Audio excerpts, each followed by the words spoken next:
ยก็งามน้องก็งามจะหักใครดีเอ้ยนั้นงามงามแท้งามมีเสน่ห์งามแท้เด้ยามยิ้มก็หวานจับใจสองพวงแก้มเบ่งบานเหมือนดวงดอกไม้หน้าหาใครหน้าเสยสมดมแก้มนั้นได้แต่คิดคำควรเธอรำพันโอ้จอมกวนเจ้าสร้างงามงามทั้งน้ำใจน้องก็งามเหมือนเนื้องามบ่มีผิดได้แต่คิดบ่หูจะตัดสินใจสองน้องเอ้ย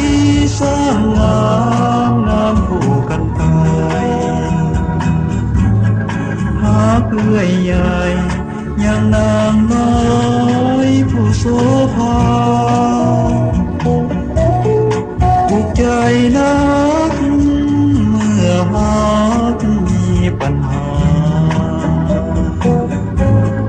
อยากนักหนาเพราะสองคน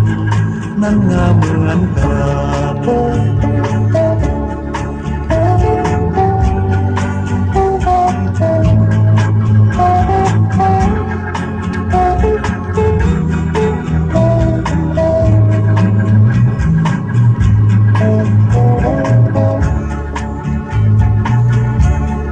น้องก็งา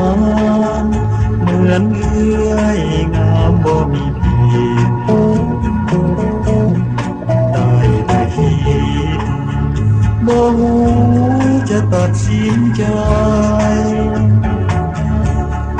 สองน้องเอ้ยสร้างงามงามคู่กันไป